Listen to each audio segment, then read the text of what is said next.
You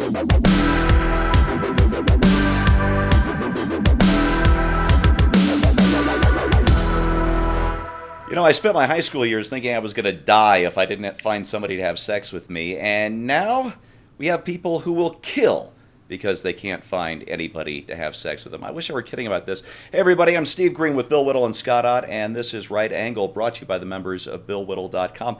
And gents, it seems like hardly a week goes by where you don't find out about some new pathology that exists, that creates, that forms and feeds on the internet, and then breaks out into the real world and does something horrible and unthinkable. But apparently that's what happened last week in Toronto when the man, whose name I won't say, ran that rental van through a crowd, killing 10, wounding 15 more. He's up on, I think, 23 murder and attempted murder charges. But it turns out he's what's called an incel. That's an involuntary celibate. In other words, a human being who's so unpleasant or unlovable or something that they are involuntarily celibate. And the misogyny that comes out on these people on the internet it'll shock you.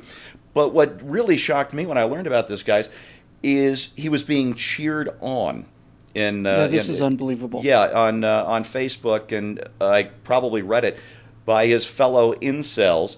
It is a good time to be an incel. This is right after 10 people were murdered. It is a good time to be an incel. Our brothers are launching their counterattack, getting their revenge. Thank you, St. Rogers. Thank you, St. And then the name of the man who did those murders, allegedly, in Toronto. Scott, we have just got... You know, we talk about how race relations went downhill during the Obama administration. But we've seen a real cultural shift in the relationship between men and women, so much so that one sick soul lashed out in the worst way possible last week. What's going on here? Well, as I've often said in these kinds of episodes, I don't think there's anything new under the sun. And I'm sure that if we look back in history, we would find that some of the young men who lashed out for one reason or another suffered similar frustrations. The thing about the internet is that it allows you to form affinity groups with people who have various things that they consider debilitations or handicaps in some way. And they get together with a group of people. It's kind of like this show. You get together with a group of people and you say, look, you're not alone. You have friends who think the same way. But the problem is some people ought to be alone. They ought to be alone in a cell with bars and locks, and they ought to be getting 3 meals a day and be allowed 1 hour in the yard when nobody else is there. I mean, seriously, if you get to the point where your frustration with your inability to connect with people of the opposite sex rises to the level of, I think I'll go run a van over some of them, that's not like a proclivity or a preference or an affinity group. That is evil. That is mental derangement. That is idiotic. And, so anybody who's standing up for this guy and saying, well, it's about time somebody made a statement on behalf of all of those poor guys who haven't been able to hook up, you are mentally ill. Seek help. Get help now. Go talk to your pastor. Go talk to a psychologist. Get together somehow with a professional who can counsel you and keep you from doing something stupid, idiotic, evil, and violent like this. You know, Scott, you reminded me of the old Dennis Miller joke from his HBO show back in the 90s, where he said during one of his rants, if you feel the need to abuse a child, you need to kill yourself. You need to lean into the plate and take one for the team. Wow. That sounds like a Dennis Millerism. It might be my favorite Dennis Miller line of all time because it's brutal and it's funny and it's true, which is the kind of thing he does. But, Bill, I learned a lot more about incels than I ever wanted to know reading a really good article. It was an interview with a journalist, I can't remember her name off the top of my head, who did a great big investigation into them that was published back in November. And she did an interview, I think, with one of the Toronto newspapers. And She quoted this killer saying, "We will overthrow all the Chads and Stacys." And apparently, in this incel subculture, a Chad is a good-looking, muscular man who can have sex, and Stacys are the evil women who are nice to incels as friends, but then go have sex behind their backs with the Chads. And this hate, we have this beautiful tool, the internet, this amazing thing, but it allows it encourages these really sick subgroups and promotes violence and hate like maybe we've never seen in a way that is allowed to congregate virtually. Now, we can't shut down the internet. We can't just throw people in jail. But is there anything we can do, do you think? Well, needless to say, I've been a Chad forever. I mean, I was brushing chicks off of me when I was 3 or 4. Oh, yeah. That late, huh?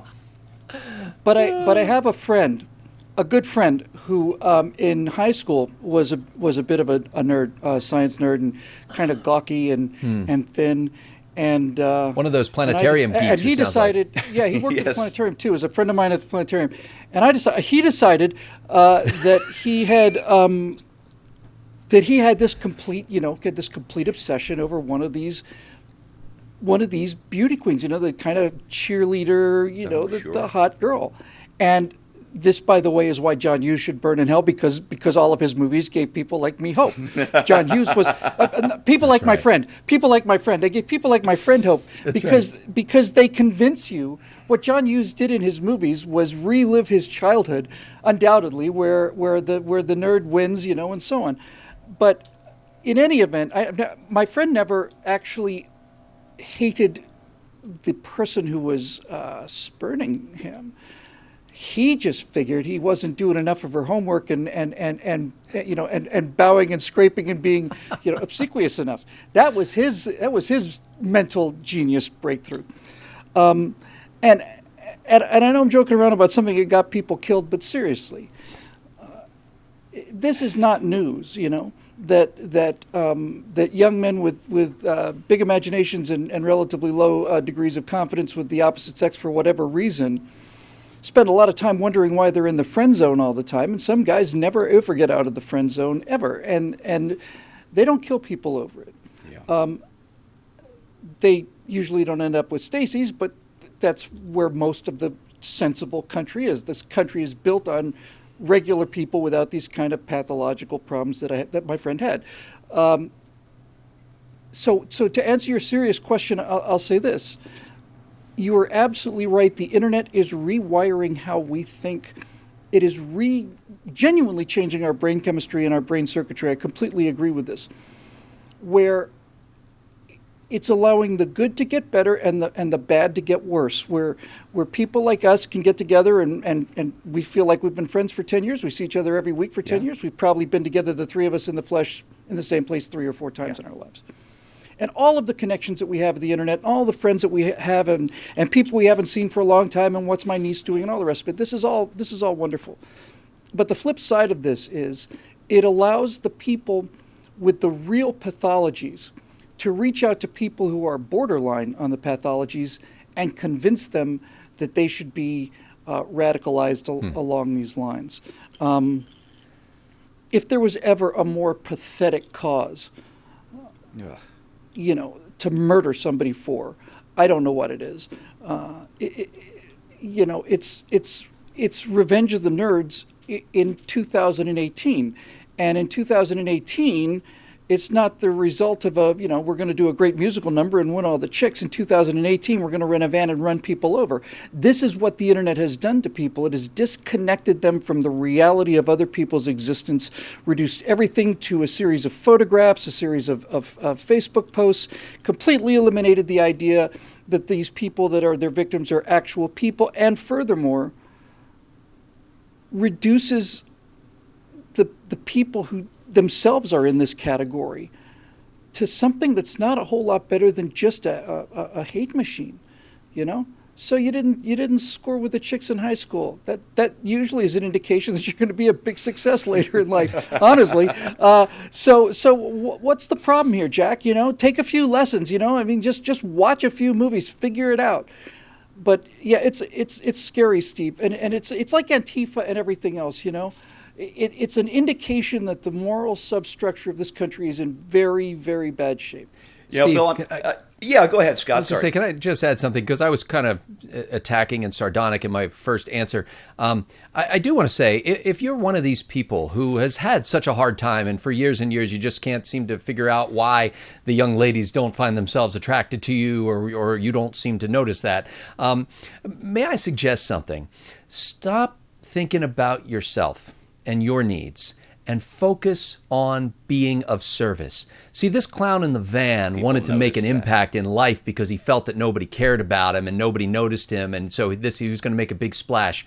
Why don't you make your splash by volunteering to serve in some way, by giving back, by helping other people, by putting the focus on really, the way you get loved is to show yourself to be lovable. And the way you become lovable is by loving others. And love doesn't mean affection and ooh, kissy kissy. Love means sacrificial involvement in the lives of others. Why don't you get involved in other people's lives in a way that blesses them? And maybe you'll find that while you're paying attention on serving, somebody's watching you. Somebody notices, and somebody falls in love with you. I'd like to add something to that, too, in terms of practical advice. You do not, I'm speaking to one of these incels. This is going to come as a shock to you, honestly. But there's somebody in your school who either has a crush on you or thinks you're pretty cool. And you don't see that person because you're just looking at the Stacys. Yeah. And as somebody who has dated a bunch of Stacys and also dated a bunch of real people, I can tell you that you're looking at the wrong target, you're barking up the wrong tree, but nothing will convince you of that until you actually do it, and I understand how that works. So from a sheer practical point of view, my strong suggestion would be, why don't you just look at these less glamorous, less interesting people who you assume on the outside are less valuable, and why don't you just pay some attention to some of them and go out on some trial dates just to build up your skill set, so when Stacy comes along, you'll be set to go. And chances are excellent that you will find yourself much happier, cured of this horrible disease. Looking back on my friend's time in high school, he said to me, looking back on it, he realized there were a number of people who were interested in him he didn't see at all. Yeah. And he deeply regrets being that blinded by ego and pride, because that's essentially what it is. Yeah. Gentlemen, I'm so glad you took this in the direction you did. And Scott, the last thing you said was so beautiful. I wish you'd taken this topic instead of me. But there is a message out there. There are an awful lot of young men and young women out there who are lonely and hurting, and the numbers show this. Millennials are not just having fewer babies, they're having less sex. It amazes me that this is going on with all of the freedom that we have and all of the wealth that we have. It's shocking to my core that people are this sad and lonely when it should be so much easier to connect. But we have 3 strains in our culture right now that strains is probably the wrong word. We should call these pathologies. The first is third wave feminism. First wave feminism was about removing legal restrictions from women, things like owning property, voting, being able to hold jobs. Second wave feminism was about blowing away some of the cultural norms that might be holding women back. But third wave feminism is a completely different beast, and it is the attempt to politically subjugate half of the human race, and that's the male half, in some sort of vengeance campaign, I suppose, or just, because political power is really fun if you find that you can wield it. The other pathology is this idea of toxic masculinity. We are raising boys to despise their own nature as they grow up into what is supposed to be manhood, and instead is, Scott, what did you call it last week? Boys in adult bodies or something? I don't remember. I wish I could remember the exact words he used, but it was something along those lines. And we are alienating an entire generation of young men to believe that their very natures, this sort of masculinity that wrote the Declaration of Independence and stormed the beaches at Normandy and all the rest, that is somehow toxic, that there's something wrong with being a father and providing and protecting your family, that this is toxic. No, this is a beautiful thing, and we need to remind our boys of that very thing. And the third thing is what I'll just broadly call ISIS culture, this idea that you can make a splash in the world in the most horrible way, doing the most horrible things, as long as you get a great propaganda video out of it. And of course, for these guys, the propaganda video they get is on the 6 o'clock news and on CNN and all the rest. So we have these three toxic pathologies in our culture right now. And before we go looking for a political solution, before we need to ban this or outlaw that or do the rest, we need to take a good hard look at what we are doing culturally, because politics is downstream of that. And if you think these pathologies are bad and dangerous today, if you think men and women are sad and lonely and disconnected from their own natures today, it's going to get worse unless we turn this thing around. And that's the right angle on that, brought to you by the members of BillWhittle.com. Thanks for watching. If you like what you see, click on over to BillWhittle.com, become a member. We'd sure love to have you on board. Thanks for watching, and we'll see you next time.